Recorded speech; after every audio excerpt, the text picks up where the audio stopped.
घर आ पाए हैं, बातचीत करके परिजन से क्या लगा? सबसे पहले तो मैं जौनपुर के मीडिया के साथियों का बेहद शुक्रगुजार हूँ कि उन्होंने इस महत्वपूर्ण विषय को बहुत ज़िम्मेदारी के साथ न केवल प्रदेश के स्तर पर बल्कि राष्ट्रीय स्तर पर उठाने की कोशिश की। और ये बहुत ही इंसाफ की जो लड़ाई है, उस लड़ाई को आपने ताकत देने का काम किया है। दूसरी बात यह है कि ये बहुत ही महत्वपूर्ण प्रश्न है। देश में और राज्य में लोकतंत्र संस्थाओं के माध्यम से चलता है, और जैसा कि श्री राहुल गांधी जी ने कहा है कि उत्तर प्रदेश के अंदर विशेष रूप से संस्थाएं पूरी तरह से फेल है। जिनकी जिम्मेदारी लोगों की सुरक्षा की है, वो तमाम की तमाम संस्थाएं इस सरकार के इशारे पर काम कर रही हैं और आम बेकसूर लोगों को गुनहगार बताकर उनकी हत्याएं तक कर रही हैं और उनके ऊपर बुलडोज़र चलाने का काम कर रही हैं। यहाँ आने के बाद हमने ये महसूस किया कि जिस तरह का इनका परिवार है जो गरीबी में डूबा हुआ है, इनके पास सिर्फ एक छोटा सा कमरा है। ये बच्चे के जो पिताजी है वो गुजरात में ट्रक आदि चलाते हैं। इनकी एक बहन है और इनकी माताजी हैं। अकेला बेटा था 18 साल का, वो बेटा जिसका भविष्य हो सकता था, जो अपने माँ बाप के लिए, गांव घर के लिए करामत साबित हो सकता था, उसको खुलेआम पुलिस ने उठाया और उसकी हत्या कर दी। मैंने संस्थाओं का इसलिए जिक्र किया है कि पुलिस का काम किसी के ऊपर भी अगर किसी तरह का अपराध है तो उसको गिरफ्तार करके उसकी चार्जशीट तैयार करके कोर्ट में भेजना है, ये कानून कहता है। लेकिन आप उनको सड़क पर ले जाकर सीधे गोली मार देंगे और कहेंगे कि ये इंसाफ है, तो मैं समझता हूँ कि इससे ज़्यादा अराजकता और इससे ज़्यादा गुंडागर्दी कुछ हो नहीं सकती है, जो कि उत्तर प्रदेश की सरकार बेहद बेशर्मी के साथ कर रही है।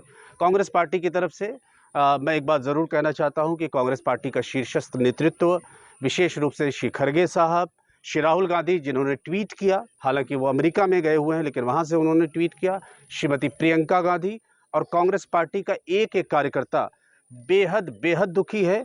और हम इस बात को लेकर अत्यंत गंभीर हैं कि हम इस लड़ाई को पूरे शिद्दत के साथ, पूरे जोश के साथ, पूरी ईमानदारी के साथ, पूरे कमिटमेंट के साथ ज़मीन पर लड़ने का काम करेंगे और इस परिवार को और इस तरह के जो और भी लोग पीड़ित हैं उनके परिवारों को इंसाफ दिलाने का काम करेंगे। आप ऐसे पहले नेता हैं, कांग्रेस की बात करें या सपा के भी कुछ लोग आए थे, जौनपुर से जुड़े हैं, बहुत आक्रामक आंदोलन के लिए आप मशहूर हैं, इस पर क्या करेंगे?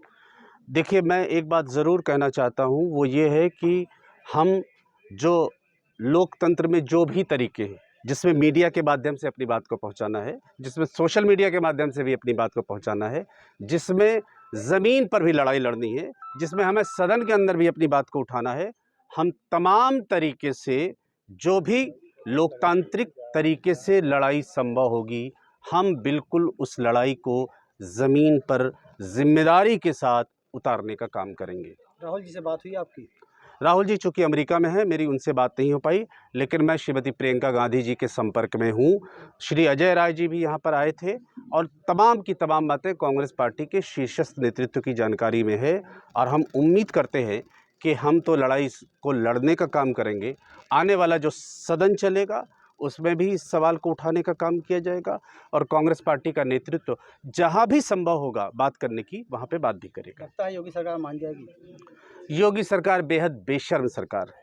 इस सरकार के में किसी तरह की हिस्स नहीं है। वो इंसानियत की बात ही नहीं करती। वो हत्या को भी जाति और धर्म के आधार पर देखते हैं। मैं समझता हूँ कि सबसे बड़ा धर्म अगर कोई है तो इंसानियत का है, मोहब्बत का है, अमन का है, शांति का है।